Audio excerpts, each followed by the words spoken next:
like I said, the maid of honor, Erin, here she is.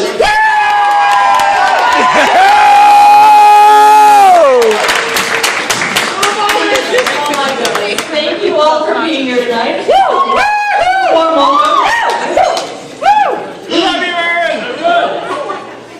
Alright, so first of all, I want to recognize this couple, this very special couple that we all know and love so much. I also want to take a minute to welcome the Erins family to the Sutherland clan. We're so happy to have you. I love you already. You know, I also want to take a minute and thank my parents over here to the left. They're absolutely incredible. I can't say enough how much I love them. And I want to say, I asked for a lot of advice in writing the speech, and they gave me such great advice. And I think my dad may have missed the memo that it's not a roast. So thank you for setting the bar so high, Dad. I really appreciate that. Alright, I just want to share a few quick stories about my life with Carla. Don't get nervous, I know everyone's shaky. But most of them are nice, some have a point, some don't, so just bear with me. So I just want to share a quick story about how Carla and I first met. My family has now dubbed this our first date.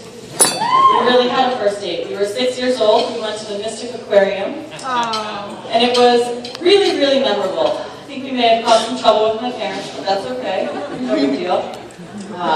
We really good played with the fish, we ran around, we held hands all day. I think this actually led to our first sleepover.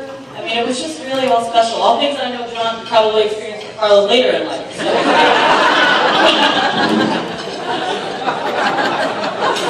That was the beginning of a lifelong relationship with Carla and I. I want to fast forward a few years. We were living in a house that we have now dubbed Three-Tailed Lane. It has a lot of memories there. I had my own room, thank goodness, but Carla and I still insisted on sleeping in the same room, all the time. We loved each other so much, that as I had developed an issue with sleepwalking sometime in life, unfortunately, thank God I opened it up. But anyways, in Carla's room she had this, I guess it's an armoire, full, hundreds of stuffed animals, hundreds. So one night, apparently I thought they really wanted to snuggle with Carla. So, as my parents tell it, I still don't really know if this happened, but they said it did, so I trust them. They walked into the room as I was just finishing emptying the entire armoire onto Carla and basically smothering her with stuffed animals. To this day, we don't really know what happened. I never woke up, Carla never woke up. I'm still mad at them for not videotaping it. That would be just even better to share at the wedding.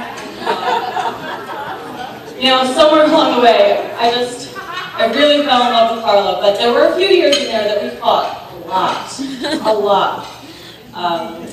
Never changed anything. We would fight, but we'd still sit next to each other playing video games, but we wouldn't speak. It was just very, very strange. So true. And I know my parents went to my grandma and grand and said, listen, we need help. What do we do with these kids? They're fighting so much. And I remember them telling us that Grand delivered this amazing wisdom, piece of wisdom. Leave them alone, they're fighting like real sisters. And I can just say that she couldn't have been more right. Carla, I love you more than words can say. I thank the lucky stars I have you in my life every single day. I know, John, that your first encounter at the Stumble Inn was not quite the same as ours at the Mystic Aquarium.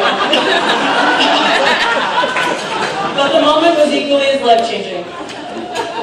So now, I really expect you for the rest of your life to smother Carla with love, just like I did with those stuffed animals so many years ago.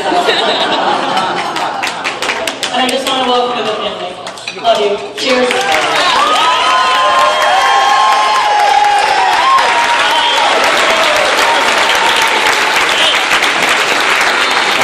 Excellent job, Erin. Thank you so much.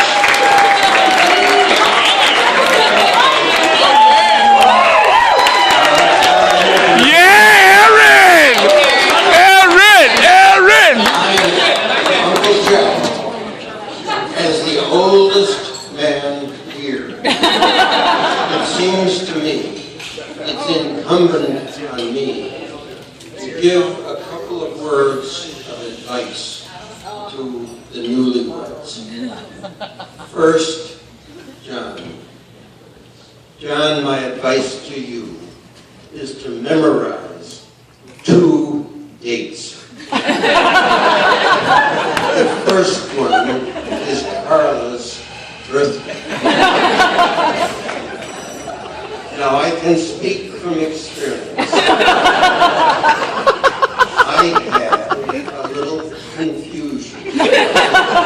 Was my wife, was her birthday the 30th of March in 1928? Or was it the 28th?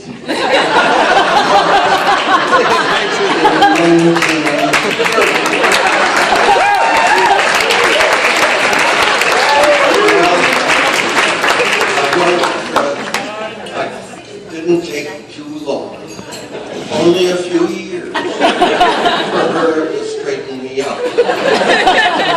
Now, which one was it?